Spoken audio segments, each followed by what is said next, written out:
ਅਗਲੀ ਖਬਰ ਦੇ ਵੱਲ ਵਧੀਏ, ਗੱਲ ਕਰੀਏ ਆਯੁਸ਼ਮਾਨ ਭਾਰਤ ਸਕੀਮ ਦੀ।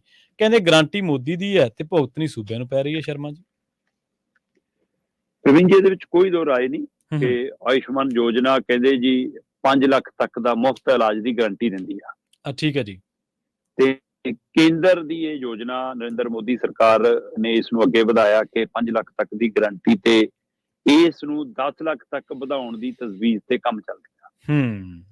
ਸੋ ਜਦੋਂ ਇਸ ਪੱਖ ਤੋਂ ਗੱਲ ਆਈ ਤੇ ਕੁਝ ਸੂਬਿਆਂ ਨੇ ਇਹਦੇ ਵਿੱਚ ਜਿਹੜਾ ਫਿਕਸ ਦਾਇਰਾ ਸੀ ਕੇਂਦਰ ਦਾ ਕਿ ਆਹ ਸ਼ਾਮਲ ਕਰਨੇ ਆ, ਆਹ ਵਰਗ ਸ਼ਾਮਲ ਹੈ, ਕੁਝ ਸੂਬਿਆਂ ਨੇ ਇਸ ਦੇ ਨਾਲ ਆਪਣੀਆਂ ਯੋਜਨਾਵਾਂ ਜੋੜ ਕੇ ਉਹਦਾ ਦਾਇਰਾ ਵਧਾਤਾ। ਠੀਕ ਹੈ ਜੀ।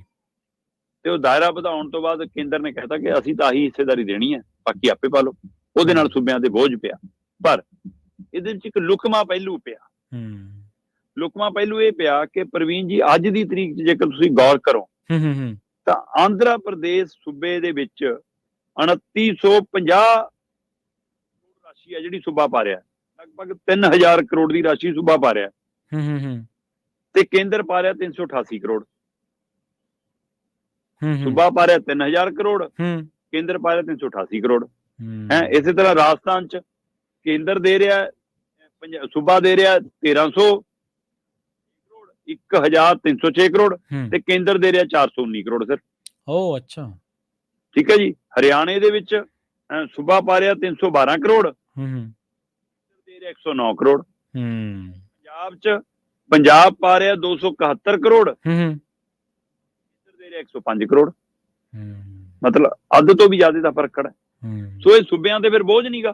ਇਹਦੇ ਵਿੱਚ ਪੇਚ ਕੀ ਹੈ, ਇੱਕ ਲੁਕਮਾ ਏਜੰਡਾ ਕੀ ਹੈ? ਉਹ ਇਹ ਆ ਕਿ ਜਦੋਂ ਇਹਦੀ ਸ਼ੁਰੂਆਤ ਹੋਈ ਸੀ ਇਸ ਯੋਜਨਾ ਦੀ, ਤਦ ਉਸ ਸਮੇਂ ਜਿਹੜੇ ਪ੍ਰੀਮੀਅਮ ਰਾਸ਼ੀ ਸੀ ਉਹ 1051 ਸੀ। ਠੀਕ ਹੈ ਜੀ। 1051 ਰੁਪਏ ਪ੍ਰੀਮੀਅਮ ਰਾਸ਼ੀ ਹੈ ਪ੍ਰਤੀ ਵਿਅਕਤੀ ਦੇ ਹਵਾਲੇ ਨਾਲ, ਜੇਕਰ ਉਹਦਾ ਬੀਮਾ ਮੰਨ ਲਓ ਇਸ ਆਯੁਸ਼ਮਾਨ ਯੋਜਨਾ ਹੁੰਦਾ ਤੇ ਉਹ 1051 ਰੁਪਏ ਚੋਂ 60% ਕੇਂਦਰ ਨੇ ਦੇਣੇ ਆ, 40% ਸੂਬੇ ਨੇ ਦੇਣੇ ਆ। ਹੁਣ ਇਹ 1051 ਦੇ ਹਿਸਾਬ ਨਾਲ ਤੈਅ ਕਰ ਲਿਆ ਕਿ ਅਸੀਂ 60% ਕੇਂਦਰ ਦਊਗਾ, 40% ਸੂਬਾ ਦਊਗਾ ਜੀ। ਹੁਣ 40% ਜਿੰਨਾ ਵੀ ਪ੍ਰੀਮੀਅਮ ਅੱਜ ਦੀ ਤਰੀਕ 'ਚ ਹੈਗਾ ਉਹ ਸੂਬਾ ਦੇਈ ਜਾਂਦਾ। ਕੇਂਦਰ 1051 ਦੇ ਹਿਸਾਬ ਨਾਲ 60% ਦੇਈ ਜਾਂਦਾ, ਜਦੋਂ ਕਿ ਪ੍ਰੀਮੀਅਮ ਅੱਜ ਦੀ ਤਰੀਕ 'ਚ ਲਗਭਗ ਵੱਧ ਕੇ 2000 ਤੋਂ ਉੱਪਰ ਚਲਾ ਗਿਆ। ਇੱਥੇ ਪੇਚ ਫਸਿਆ। ਕਹਿੰਦੇ ਜੀ ਹੁਣ ਪ੍ਰੀਮੀਅਮ 2000 ਪ੍ਰਤੀ ਤੱਕ ਹੋ ਗਿਆ ਤੇ ਸਾਡਾ 2000 ਦੇ ਹਿਸਾਬ ਨਾਲ 40% ਲਈ ਜਾਂਦੇ ਨੇ। 1051 ਦੇ ਹਿਸਾਬ ਨਾਲ 60% ਦੇਈ ਜਾਂਦਾ। ਸੋ ਇੱਥੇ ਫਿਰ ਸੂਬਿਆਂ ਤੇ ਬੋਝ ਪਿਆ। 30 ਕਰੋੜ ਲੋਕਾਂ ਦੇ ਆਯੁਸ਼ਮਾਨ ਕਾਰਡ ਬਣੇ ਹੋਏ ਨੇ। 26 ਸੂਬੇ ਤੇ 7 ਕੇਂਦਰ ਸ਼ਾਸਿਤ ਪ੍ਰਦੇਸ਼ਾਂ ਦੇ ਹਵਾਲੇ ਨਾਲ ਲਗਭਗ 30 ਕਰੋੜ ਲੋਕਾਂ ਦੇ ਕਾਰਡ ਬਣੇ ਹੋਏ ਨੇ। 6 ਕਰੋੜ ਤੋਂ ਜ਼ਿਆਦਾ ਲਾਭਪਾਤਰੀ ਇਹਦਾ ਮੁਫਤ ਇਲਾਜ ਕਰਾ ਚੁੱਕੇ ਨੇ।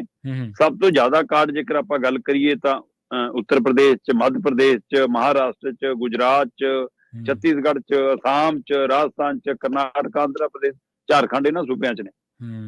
ਪਰ ਸਵਾਲ ਇਹ ਹੈ ਕਿ ਇਸ ਮਾਮਲੇ ਦੇ ਵਿੱਚ ਫਿਰ ਸੂਬਿਆਂ ਨਾਲ ਧੋਖਾ ਕਿਉਂ ਹੈ? ਹਾਂ, ਕੁਝ ਥਾਵਾਂ ਤੇ ਸੂਬਿਆਂ ਨੇ ਆਪਣੀਆਂ ਯੋਜਨਾਵਾਂ ਚ ਆਪ ਵਾਧਾ ਕਰ ਲਿਆ, ਇਹਦੇ ਵਿੱਚ ਕੁਝ ਹੋਰ ਵਰਗ ਜਿਹੜੇ ਸ਼ਾਮਲ ਕਰ ਲਏ ਕੇਂਦਰ ਵੱਲੋਂ, ਜਿਹੜੇ ਤੈਅ ਵਰਗ ਸੀ ਉਹਦੇ ਵਿੱਚ, ਇਸ ਲਈ ਫਿਰ ਉਹਨਾਂ ਦੇ ਉੱਤੇ ਉਹ ਬੋਝ ਪਿਆ। ਪਰ ਜਿਹੜਾ ਪ੍ਰੀਮੀਅਮ ਹੈ ਕਿ ਕੁੱਲ ਜਿਹੜੀ ਰਾਸ਼ੀ ਹੈ ਪ੍ਰੀਮੀਅਮ ਦੀ, ਉਹਦਾ 60% ਕੇਂਦਰ ਦੇਵੇ। ਕੇਂਦਰ ਆਪਣੀ ਪੁਰਾਣੀ ਤਜਵੀਜ਼ ਤੇ ਕਿਉਂ ਖੜਾ? ਤੇ ਸੂਬੇ ਚਿੱਠੀਆਂ ਲਿਖ ਲਿਖ ਥੱਕ ਗਏ, ਪੰਜਾਬ ਵੀ ਚਿੱਠੀਆਂ ਲਿਖ ਲਿਖ ਥੱਕ ਗਿਆ, ਪਰ ਉਹਨਾਂ ਤੇ ਅਸਰ ਨਹੀਂ ਹੁੰਦਾ। ਸੋ ਇਸ ਲਈ ਗਰੰਟੀ ਮੋਦੀ ਆਪਣੇ ਨਾਮ ਤੇ, ਆਯੁਸ਼ਮਾਨ ਯੋਜਨਾ ਦਾ ਪਰਚਾ ਮੋਦੀ ਜੀ ਆਪਣੇ ਨਾਮ ਤੇ ਫੜਦੇ ਨੇ ਕਿ ਮੈਂ ਦੇਸ਼ ਦਾ ਇਲਾਜ ਕਰਾ ਰਿਹਾ, ਤੇ ਪਰ ਭੁਗਤ ਭੋਗੀ ਸੂਬੇ ਨੇ। ਤੇ ਪੰਜਾਬ ਨਾਲ ਤਾਂ ਵੈਸੇ ਵੀ ਆਯੁਸ਼ਮਾਨ ਯੋਜਨਾ ਤਹਿਤ ਉਹ ਮੁਹੱਲਾ ਕਲੀਨਿਕਾਂ ਕਰਕੇ ਸਾਡੇ ਫੰਡ ਰੁਕੇ ਹੋਏ ਨੇ ਜੀ। ਸ਼ਰਮਾ ਜੀ, ਇੱਕ ਤੁਹਾਨੂੰ ਹੋਰ ਛੋਟੀ ਜੀ ਗੱਲ ਦੱਸ ਦਿੰਦਾ ਮੈਂ। ਮੋਦੀ ਸਾਹਿਬ ਦੀ ਸਰਕਾਰ ਦੇ ਨਾਲ ਮਿਲਦੀ ਜੁਲਦੀ ਹੈ। ਸਰਕਾਰ ਦੀ ਕੋਈ ਇਹ ਮਿਲਦੀ ਜੁਲਦੀ ਕੀ ਹੈ? ਉਹ ਇਹ ਹੈ ਵੀ ਇਹਨਾਂ ਨੇ ਨਾ ਲੰਘੇ ਦਿਨ ਇੱਕ ਦਾਅਵਾ ਕੀਤਾ ਹੈ ਕਿ ਬਈ 25 ਕਰੋੜ ਬੰਦਾ ਅਸੀਂ ਗਰੀਬੀ ਤੋਂ ਬਾਹਰ ਕੱਢਤਾ। ਪ੍ਰਵੀਨ ਜੀ, ਬਿਲਕੁਲ ਆਪਾਂ ਗੱਲ ਕੀਤੀ ਸੀ ਕਿ ਉਹ 80 ਕਰੋੜ ਨੂੰ ਅਨਾਜ ਕਿਹੜਾ ਦਿੰਦੇ ਨੇ। ਹਾਂਜੀ, ਬਿਲਕੁਲ। ਉਹਦੇ ਵਿੱਚ ਇੱਕ ਮੈਂ ਪੜ੍ਹ ਰਿਹਾ ਸੀ, ਮੈਨੂੰ ਜਦੋਂ, ਕਿਉਂਕਿ ਆਪਾਂ ਨੂੰ ਕਈ ਵਾਰੀ ਨਾ ਚੀਜ਼ਾਂ ਖੰਗਾਲਣ ਦੀ ਆਦਤ ਪੈ ਜਾਂਦੀ ਹੈ। ਅਸਲ ਦੇ ਵਿੱਚ MPI ਹੈ ਇੱਕ, Sharma ji, multi dimensional poverty index, ਤੇ ਉਹਦੇ ਵਿੱਚ ਕਈ ਮੱਦਾਂ ਹੈ, ਜਿਵੇਂ ਤੁਹਾਡੇ ਬੱਚੇ ਕਿੰਨਾ ਸਕੂਲ ਜਾ ਰਹੇ ਆ, ਮਤਲਬ ਕਿੰਨੇ ਲੋਕਾਂ ਕੋਲੇ ਬੈਂਕ ਅਕਾਊਂਟਸ ਹੈ, ਕਿੰਨੀਆਂ ਬੀਬੀਆਂ ਦੀ ਜਿਹੜੀ ਡਿਲੀਵਰੀ ਆ ਉਹ ਹਸਪਤਾਲਾਂ ਦੇ ਵਿੱਚ ਹੋ ਰਹੀ ਹੈ, ਤੇ ਤੁਸੀਂ ਤਿੰਨੇ ਚਾਰੇ ਤਰ੍ਹਾਂ ਦੀਆਂ ਖਬਰਾਂ ਸੁਣੀਆਂ ਹੋਣੀਆਂ। ਇੱਕ ਤਾਂ ਸਕੂਲਾਂ ਦੇ ਵਿੱਚ 100% ਦੀ ਹਾਜ਼ਰੀ ਯਕੀਨੀ ਬਣਾਓ, ਇਸ ਗੱਲ ਤੇ ਜ਼ੋਰ ਦਿੱਤਾ ਗਿਆ। ਇੱਕ ਆ ਜਿਹੜਾ ਆਪਾਂ ਡਿਜੀਟਲ ਇੰਡੀਆ, ਖਾਤਾ ਹਰੇਕ ਬੰਦੇ ਲਈ ਜ਼ਰੂਰੀ ਹੈ, ਖਾਤੇ 'ਚ ਪੈਸੇ ਹੋਣ ਨਾ ਹੋਣ, ਖਾਤਾ ਪ੍ਰਚਾਰਿਆ ਗਿਆ।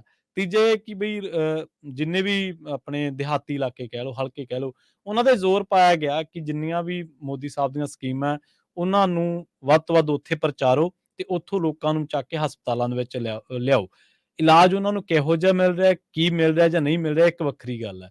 ਸੋ ਇਸ ਇੰਡੈਕਸ ਨੂੰ ਸੋਧ ਕਰਨ ਵਾਸਤੇ ਮੋਦੀ ਸਾਹਿਬ ਨੇ, ਉਹਨਾਂ ਦੀ ਸਰਕਾਰ ਨੇ ਇਹ ਸਾਰੀਆਂ ਮੱਦਾਂ ਤੇ ਕੰਮ ਕੀਤਾ। ਔਰ ਭਾਜਪਾ ਦੀ ਦੇਖੋ ਜੋ ਪੋਲੀਟੀਕਲ ਕੈਲਕੂਲੇਸ਼ਨ ਹੈ ਸ਼ਰਮਾ ਜੀ, ਜਿਵੇਂ ਉਹਨਾਂ ਨੇ ਪਹਿਲੀ ਖਬਰ ਦੇ ਵਿੱਚ ਤੁਸੀਂ ਜ਼ਿਕਰ ਕੀਤਾ ਨਾ ਕਿ ਭਾਜਪਾ ਇਉਂ ਜਚਾ ਦਿੰਦੀ ਹੈ ਵੀ ਜਾਂ ਤਾਂ ਤੁਹਾਨੂੰ ਇਹ ਕਰਨਾ ਪਊਗਾ, ਜੇ ਨਹੀਂ ਕੀਤਾ ਤਾਂ ਤੁਹਾਡੇ ਹੀ ਉਲਟ ਜਾਊਗਾ।